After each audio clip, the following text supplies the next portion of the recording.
നമ്മുടെ മനസ്സിൻ്റെ നിയന്ത്രണം ഏറ്റെടുക്കാൻ ഏറ്റവും നല്ല കാര്യം ശാരീരികമായിട്ട് വ്യായാമം ചെയ്യുക എന്നുള്ളതാണ്. നിങ്ങൾ അല്പസമയം ശരീരത്തിന് വ്യായാമത്തിനായി മാറ്റിവെക്കും. നിങ്ങളുടെ മനസ്സിൻ്റെ നിയന്ത്രണം നിങ്ങൾക്ക് ലഭിക്കും. നിങ്ങളുടെ ജീവിതത്തിൻ്റെ നിയന്ത്രണം നിങ്ങൾക്ക് ലഭിക്കും. അതുകൊണ്ട് ദിവസവും ഒരല്പസമയം വ്യായാമം ചെയ്യാൻ മാറ്റിവെക്കും. നിങ്ങളുടെ ജീവിതത്തിന് അത് മാറ്റിമറിക്കും. എത്രയോ സമയം നമ്മൾ വേസ്റ്റാക്കി കളയുന്നുണ്ട്.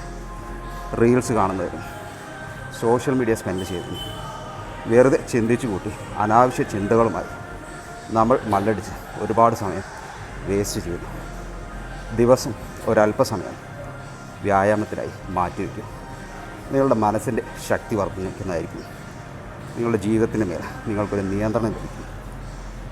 നിങ്ങളുടെ ബ്രെയിൻ, മനസ്സ് അതിൻ്റെ പരമാവധി കരുത്തിൽ വർക്ക് ചെയ്യും. അപ്പോൾ 24 മണിക്കൂർ ലഭിക്കുന്നതിൽ ഒരല്പസമയം നിങ്ങളുടെ ശരീരവും മനസ്സും ശക്തമാക്കുന്നതിന് വേണ്ടി അല്പസമയം വ്യായാമത്തിന് വേണ്ടി മാറ്റിവെക്കും. നിങ്ങൾക്ക് പറ്റാവുന്ന രീതിയിലുള്ള വ്യായാമം ചെയ്യും. അത് നടത്തമാകാം, ഓട്ടമാകാം, അല്പം ജിമ്മിൽ സ്പെൻഡ് ചെയ്യുന്നതായിരിക്കാം, യോഗയായിരിക്കാം. പക്ഷേ നിരന്തരം നിങ്ങളൊന്ന് പ്രാക്ടീസ് ചെയ്ത് നോക്കും. അല്പ ദിവസത്തിനുള്ളിൽ നിങ്ങളുടെ മടിയും അലസതയും പോയി മറയുന്നതായി നിങ്ങൾക്കറിയാൻ സാധിക്കും. നിങ്ങളുടെ മനസ്സിന് വല്ലാത്ത കരുത്ത് അനുഭവപ്പെടും. നിങ്ങളുടെ അനാവശ്യമായിട്ടുള്ള negative thinking, over thinking, stress, depression ഇതൊക്കെ നിങ്ങളിൽ നടന്നു പോകും. അതുകൊണ്ട് ദിവസം അല്പസമയം വ്യായാമം ചെയ്യുന്നതിന് മാറ്റിവെക്കുക. ഇതല്പം തുടക്കത്തിൽ അല്പം ബുദ്ധിമുട്ടുള്ള കാര്യം.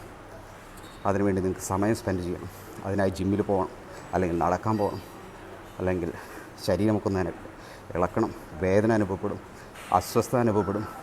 പക്ഷേ ഇതിനെല്ലാം വലിയ റിവാർഡുകൾ, റിസൾട്ടുകൾ, ബെനിഫിറ്റുകളുണ്ട്. അതുകൊണ്ട് അല്പസമയം നിങ്ങൾ വ്യായാമത്തിനായി മാറ്റിവെക്കുക. അത് നിങ്ങളുടെ ജീവിതത്തിൽ നിങ്ങൾക്കായി ചെയ്യുന്ന വലിയൊരു ഇൻവെസ്റ്റ്മെൻറ്റാണ്.